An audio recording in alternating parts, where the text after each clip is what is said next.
Hey, what's going on, everybody? This is Tyrone back with Tech Life, and we got a big news drop from AT&T this morning. This is going to lead to tomorrow.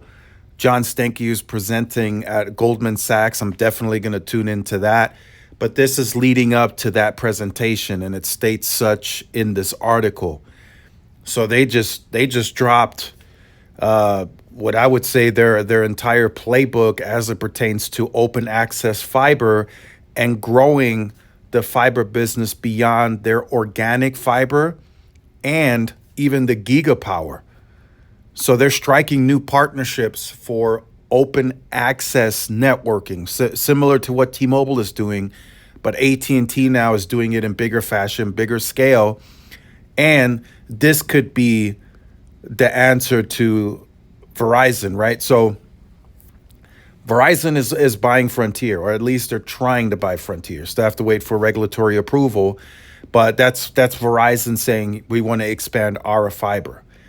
Verizon said they don't really want to take part in the convergence, but yet they're making moves that would lead you to believe that they do want to also play part in conversions and compete, right? So the next step for Verizon is going to have to be striking some of these open access deals to further expand, if they choose to, right? They said they don't really like that model. They said that not too long ago. That was their public commentary.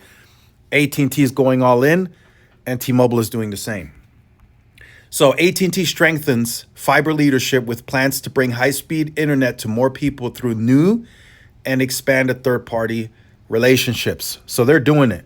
This is the playbook right here. They're doing it. Continued expansion at Gigapower and new agreements with commercial open access providers will deliver world-class broadband access to new service areas. Like I said, wireless already exists in these areas that they're trying to expand the fiber into. Now you bring the fiber through this open access and you bundle the customer with wireless and wireline. So some of the key takeaways here. America's largest fiber provider is bringing high-speed fiber internet to more people in new geographies through continued expansion of Gigapower's fiber footprint and 4 new agreements with commercial open access providers. So Gigapower is through BlackRock. That's one of the partnerships. That's how they're also planning to expand. But they're looking to expand further beyond that, and they struck 4 new agreements. So they are very focused. You guys have heard me. I've made videos talking this point, right, making this point leading up to these types of articles that are dropping now. It's fiber, fiber, fiber. That's the priority internally. That's where they see new revenues and see a bigger return than they originally anticipated. That's the company's focus right now. That's just where it is.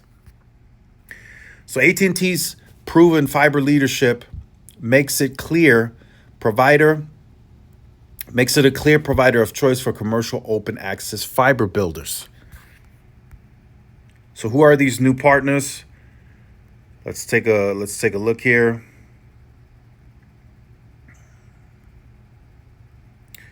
I know one of them is Bolden Networks, and I'll briefly speak on that because Bolden Networks is the provider that Verizon struck a deal with here locally for me at the military base Fort Bliss to build 10 new towers, and that's 15 new towers now.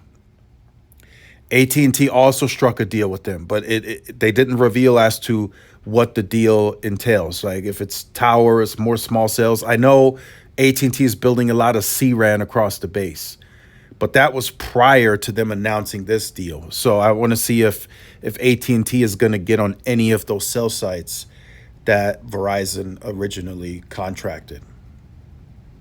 So in order to reach even more people with AT&T fiber in geographies not served by AT&T's network or Gigapower, AT&T is announcing 4 new agreements with commercial open access providers: Bolden Networks, Digital Infrastructure Group, Prime Fiber, and Ubiquity.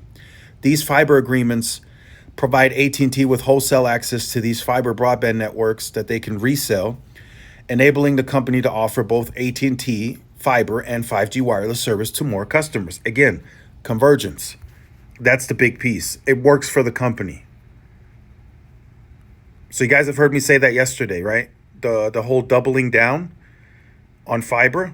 When I believe now that T-Mobile should double down on wireless, AT&T is moving in a direction to double down on fiber. And with this move, they're clearly doubling down on the convergence piece. They want to bring fiber and 5G. That's their next move. 5G in most cases is already going to be there. Wireless is nationwide. They just have to provide the initial backhaul and the boosted midband, right, to bring the speeds. But if they can leverage this, I mean, they showed us a chart, Q2 earnings, likely outdated already because they've grown more. But they had like, what, 40% convergence rate? That's a big deal. And, they're not as stubborn as Verizon, so they're willing to offer a little bit of a discount to bundle. That just makes the deal more attractive to the consumer. And it's going to be easier to bundle and converge that customer. Now, the TV portion of it, I still think it matters. Some people say it doesn't, but I still think it does. I mean, to some extent, people are still looking for some kind of TV. And I don't know, some have, gotten to be okay with just using streaming. I don't know if AT&T needs to bring back Max. They said they would, haven't yet, but some type of streaming. And AT&T has large distribution, so they could strike a deal with a streaming provider to offer a discount, or they could do it. They could clearly do it. But for now, the converged piece is the 5G, the fiber. They're expanding. They're expanding at a fast clip. These access open providers are building in these areas, likely already have a good, decent existing footprint. And AT&T is just attaching their branding and their reselling, and they're converging and bundling the wireless and the wireline. So this is going to get interesting. I'm going to tune in tomorrow. We have the iPhone 16s today being released from Apple. Tomorrow morning, Stanky presents at Goldman Sachs. I got to tune into that because I think they're onto something big here. And that's why Verizon, I think, is responding. They won't tell you that publicly, but when they look at their convergence, they say it's a lower churn of 40% on wireless and 50% wireless, 40% fiber, lower churn. If AT&T has as large of a footprint organically that they already do on fiber, they're expanding with gigapower. And now with these 4 new open access providers, I mean, that puts Verizon, even with Frontier, sort of in the rear again, and allows AT&T to work that convergence model even more, which should lower their churn or keep their churn very stable. So this is going to get very interesting. As long as they can keep the 5G wireless network and it works like a good enough, right? If the wireless network is good enough, if they continue to slowly, gradually densify at their mid-band spectrum and they bring that fiber, they're going to be tough to beat, man. If we're talking convergence, they're going to be tough to beat.